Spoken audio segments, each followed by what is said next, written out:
Olá, você está assistindo à série de dicas de regência coral baseadas na experiência do Coral por Amor. E nesse vídeo de hoje nós vamos falar um pouquinho sobre o uso de estímulos positivos individuais e como nós usamos isso na prática aqui no Coral por Amor. Muito paralelamente, mas muito junto das atividades técnicas e dos ensaios e das técnicas diferentes de estímulo para o coro, para a produção de uma peça e para a sua interpretação, nós podemos reconhecer características individuais das pessoas, dos coristas, dos cantores, e podemos utilizar essas características numa abordagem individualizada que pode acontecer fora dos momentos de ensaio em grupo, por exemplo, quando a gente está diante de um cantor, de um corista, e nós temos a oportunidade de avaliar o seu desempenho e de sugerir algumas adequações no seu desenvolvimento musical e vocal. Então, esse é um trabalho particular, é um trabalho individualizado que ocorre paralelamente aos ensaios em grupo. Mas, nos ensaios em grupo e também muitas vezes durante as apresentações, durante um momento em que estamos à prova em um festival, enfim, em um evento, nós podemos usar recursos interessantes para fazer ajustes até mesmo durante a execução da peça, muito mais quando estamos num ensaio. E esses ajustes podem ser feitos de forma individual, sem que nós tenhamos um efeito coletivo e sem que nós tenhamos o perigo, o risco de atrapalhar uma execução. E para que a gente faça essa abordagem individual, seja durante a execução da peça ou durante o ensaio, é importante que a gente conheça bastante características de cada cantor. É diferente de quando a gente tem um grupo que a gente tem pouco contato.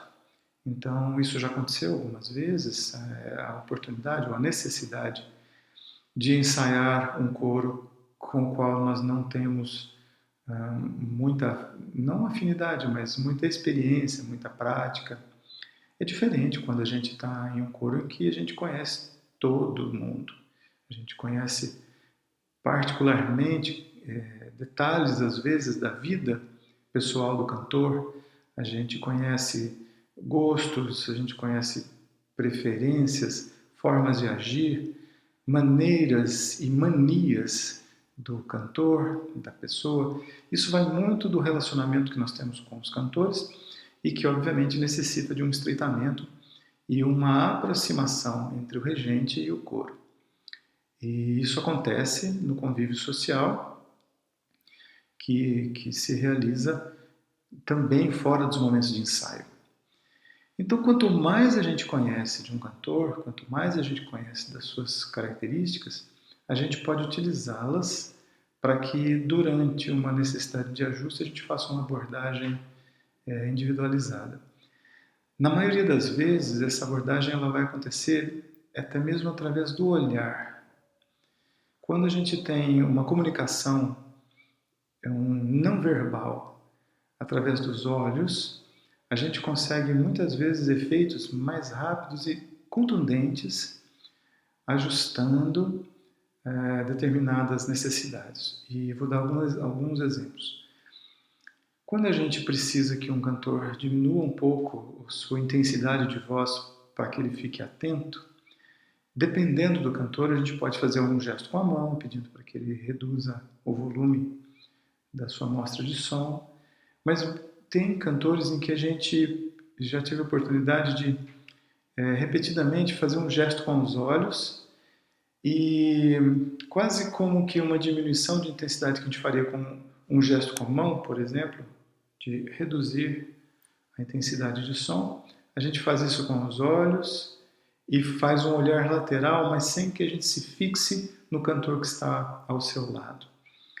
E isso pode ser combinado, claro, é um gestor de regência, Mas isto funciona bem e é uma experiência prática muito interessante quando a gente faz isso. Na maioria das vezes, os cantores que têm uma percepção um pouquinho mais aguçada, talvez até mesmo para pôr uma atenção e ficar atento se aquele recado é para ele mesmo, então já diminui um pouco o padrão de voz, colocando-se um pouco mais em estado de atenção. E isso faz com que o cantor diminua a sua amostragem e a partir dali a gente pode fazer uma correção e pode pedir de novo uma elevação de intensidade, enfim, fazer o ajuste que precisa.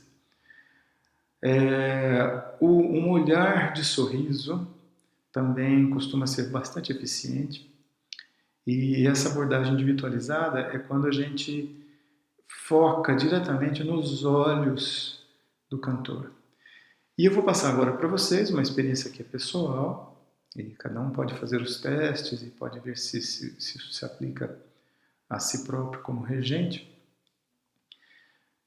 Alguns cantores que tenham um temperamento mais introspectivo, atrabiliar, ou melancólico, ou linfático, esses costumam ter uma resposta melhor quando eu olho para o olho direito desses cantores. Então, quando eu preciso passar alguma informação durante a regência, que eu estou fazendo uma sequência do compasso, estou fazendo a batida do compasso com a mão direita, estou fazendo uma indicação de entrada de fraseado com a mão esquerda, ou alguma indicação de interpretação com a mão esquerda. Então, com os olhos, eu costumo olhar para o olho direito das pessoas com temperamento melancólico, ou linfático, ou fleumático, e eu consigo uma resposta melhor desses cantores dessa forma. Muito interessante. Pessoas com temperamento de mais energia, como sanguíneo, ou como colérico, né, o temperamento bilioso, ou o temperamento nervoso, sanguíneo, eu consigo uma resposta melhor quando eu olho para o olho esquerdo desses cantores. Então, quando eu preciso fazer isso e eu sei que aquele cantor tem aquela característica de personalidade, eu costumo olhar para o seu olho esquerdo. E já reparei bastante que se eu olhar para o seu olho direito, eu não tenho as mesmas respostas. Então, é interessante que se eu percebo algo, mas eu não tenho uma certeza imediata de quem que eu preciso fazer esse ajuste, de qual cantor que eu preciso fazer uma correção ou fazer um pequeno ajuste, e eu sei que aquele cantor é de um temperamento mais forte, eu costumo olhar para o seu olho direito para que eu faça uma checagem se é aquele cantor que eu preciso fazer o ajuste, e se tiver um temperamento forte, eu olho para o seu olho esquerdo. E o que não acontece com os cantores do temperamento melancólico ou linfático, porque se eu olhar para o outro olho, como estou falando para vocês, são temperamentos que absorvem mais as informações que a gente como regente emite. Então já vai haver uma predisposição nesses dois temperamentos de uma mudança de atitude. Então não funciona olhar para o olho errado desses cantores. É muito interessante isso, muito interessante. E funciona bastante. É quase como se precisa de um exercício de que você, primeiro, conheça características dos cantores, como eu falei no início.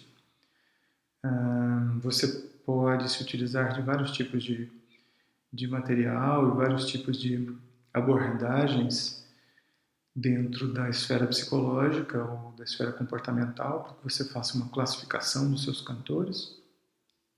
Eu utilizo muito a teoria dos temperamentos, dos 4 temperamentos, das suas mesclas, dos seus temperos, porque já faz parte da minha prática médica e da prática de consultório há décadas. Então, é mais fácil para mim. E é uma classificação muito simples, muito tranquila. Já falamos um pouquinho sobre isso, eu não me recordo bem em qual vídeo. Mas tem um vídeo falando um pouquinho sobre isso. E nós podemos conversar bastante sobre isso também e dar mais detalhes para quem tiver mais interesse. Então, você precisaria ter conhecimento mais profundo sobre os seus cantores. Muito disso você vai conseguir no convívio social. Tem muitos cantores que fazem gestos com a cabeça, tem muitos cantores que fazem gestos com os olhos também. Alguns desses gestos são típicos da sua expressão vocal, por exemplo, ao abrir a boca e ao esticar bem a testa, ao franzir a testa. Isto, na maioria das vezes, vai indicar um esforço de projeção vocal, para que a gente alongue o tubo de produção vocal, mas em certos momentos nos quais nós não temos uma exigência de alongamento do tubo vocal, e, por exemplo, numa resolução de música, numa resolução descendente de fraseado musical, e a gente se depara com certos movimentos, e que a gente já sabe que aquele cantor produz em determinadas ocasiões, por exemplo, quando sente que se aproxima de um momento prazeroso de cantar. É muito interessante isso. Tem cantores do grupo do Coral por Amor que fazem gestos com as mãos, fazem gestos de olhar para dentro de si quase, fazem gestos de sorrir e de quase chorar com os olhos quando se aproximam de momentos delicados da música ou momentos muito prazerosos. E esses são recursos que a gente utiliza para que a gente faça um ajuste na regência. E durante a execução de uma peça, isso é muito interessante, porque como o coro está com os seus órgãos sensoriais bastante expostos, bastante sensíveis, uma vez que nós nos colocamos ali no momento de exibição, no momento de exposição, então é bastante natural que durante a execução da peça estejamos todos muito atentos à regência. E ali a gente pode fazer correções mais simples e eventualmente correções contundentes para que a gente mantenha a interpretação o mais próximo daquilo que a gente obteve no ensaio, daquilo que a gente gostaria de expressar. Então, durante a execução da peça, isso pode ser bastante útil, bastante útil. Movimentos com os dedos também, durante a contagem de compasso, durante a indicação de interpretação, também são bastante úteis. Por exemplo, quando a gente está fazendo uma contagem de compasso, eu costumo usar, às vezes, um afastamento de dedos, quando eu preciso indicar que uma interface de naipes, por exemplo, o último corista de um naipe e o primeiro do outro, eu preciso que faça um ajuste. Isso, às vezes, a gente combina na timbragem do coro para aquela peça específica. É interessante de você combinar gestos que façam com que as cabeças de naipe ou então as vozes mais fortes ou as vozes que preponderam num determinado naipe, elas estejam mais atentas, e essas indicações, isso é interessante, a gente fazer uma indicação de separação de naipe, quando eu preciso uma elevação de intensidade de voz, de um naipe não do outro, exatamente na sua interface. Isso é interessante porque facilita que a gente não faça uma interferência de naipes quando a gente tem um fraseado consonante, um fraseado comum entre os naipes, e a partir dali nós vamos entrar num fraseado diferente. Então é muito interessante. São muitos recursos. Isso que estou passando para vocês são algumas experiências. A gente desenvolve várias delas, existem tantas outras ferramentas que eu utilizo na prática e que podem ser interessantes também. Espero que vocês possam aproveitar um pouco desse material e estou muito à disposição para quem quiser entrar em contato. A gente pode conversar bastante sobre isso. Então, espero que gostem e até o próximo vídeo. Até.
Amen.